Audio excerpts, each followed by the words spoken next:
talking about The Frisbee? Frisbee. I gotta remember that.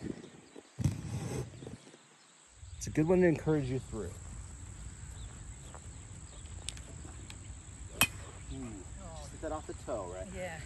All right, you guys, Jan and Dave, thank you so much. I just wanted to record a little video kind of summarizing what we talked about today, so that if you're like, what the heck was he talking about, you'll have this to refer to. So I'll start with Jan, because we started there before. We had an iron in our hand first, so I just want to encourage you. You asked me, how can I tell where the club should be sitting, right? And so what we're looking for is the sole of the club, meaning like the kind of bottom part here, sitting nice and flush on the ground without the heel off the ground or the toe, right? So we want to feel like it's sitting exactly as the club manufacturer intended. And then we want to feel like our arms, our hands, where they're grabbing the golf club, are kind of right beneath our shoulders. So for you to make that happen, Jan, we had to kind of have our arms on the side of our chest instead of over the top kind of our boobs, right? So more on the side there so that we could grab onto that there. And then for you, it also felt like you had to stick your butt out maybe just a little bit more to accommodate that. And both those things, I think, gave you a little bit more balance, right? Made you feel like you could kind of swing back and through more easily. And then we also encourage you not to worry about hitting the darn ground, right? I don't know if you can see it on the video here, but it is really chewed up here. Every time that we swing the golf club, with the exception of the driver, we should feel like we're gonna basically get to the roots of the grass. So not hit the top of the grass, right? But get all the way down to the ground. We don't necessarily have to take a big hunk of grass every time we do it, but we wanna get to the roots and then keep going through, okay? So you should not ever be worried about taking a little bit of a divot. And when we did that, I thought you hit some great iron shots. So, and then we'll go to Dave, because I jumped over here and we started talking a little bit about, for you, the major issues were, the way we describe it would be like just your arm structure at the top and the length of the backswing, right? So you actually have some really nice things about your golf swing, but man, you had that club all the way kind of wrapped around your head in that way. And from there, it tended to get the club really out this way, sort of out in front of our body. And then from there, you do a decent job of kind of slowing your body down and leaning back to try and like get the club back in line with where the ball is, right? Because the club is out here, your body goes, oh no, I gotta do something. So for you figured out, if I back up my body this way and kind of lean back, I can catch the ball and generally send it where I want to, but it means you had a lot of extra motions going on in your golf swing, right? We want to simplify that a little bit. So to do that, we're going to try and create this nice arm structure at the top. And to do that, the mechanism we gave you was feeling like your arms were close together, right? Almost like you have a little softball or a volleyball kind of between your arms and elbows. And it really makes it hard for you to splay your elbow and kick that club around your head there.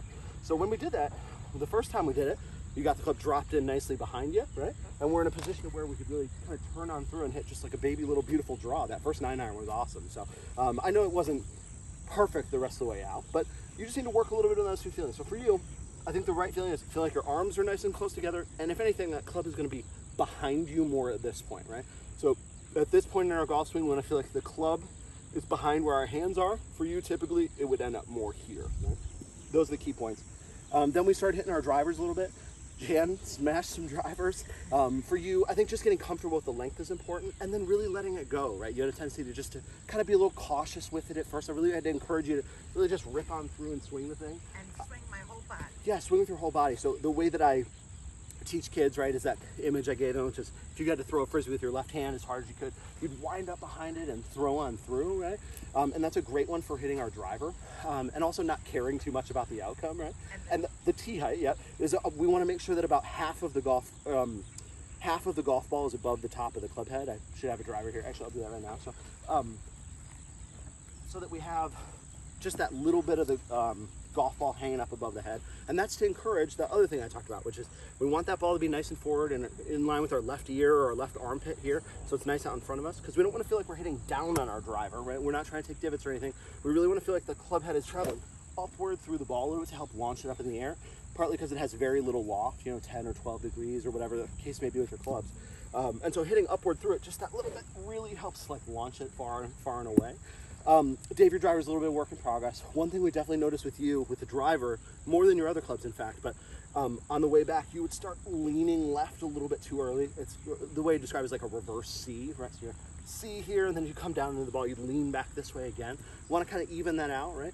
So we talked a little bit about like how when you play other sports, throw a baseball or a football, we'd rock back first, right? Get loaded behind it, and then throw on through. The golf swing should be pretty similar to that too, right? So that we're getting loaded in behind it, and then we're throwing on through, nice and kind of flowing, right? So the better that we get at keeping our arms and elbows together, the less that this lean will be occur, right? Because part of that leaning comes from our arms getting way long and around our head, and it kind of forces our whole chest and body this way. So if we can remind ourselves, hey, I'm trying to get loaded in far behind myself this way, right? So I'm really trying to get like my left shoulder over my right knee here. That'll give me room to then kind of throw on through in the ways that we want to. Great. Create good shots. Thank I know that was you. long. Any other questions? Jan, also be nice to yourself, right? You would never treat other people the way that we talk to ourselves on the golf course, right? So you have to be your own best friend on the golf course and be like, oh, who cares? Don't worry about it. Tee up another one. Golf is meant to be fun, so keep that in mind. Thanks. No That is problem. my favorite part. Good. That's my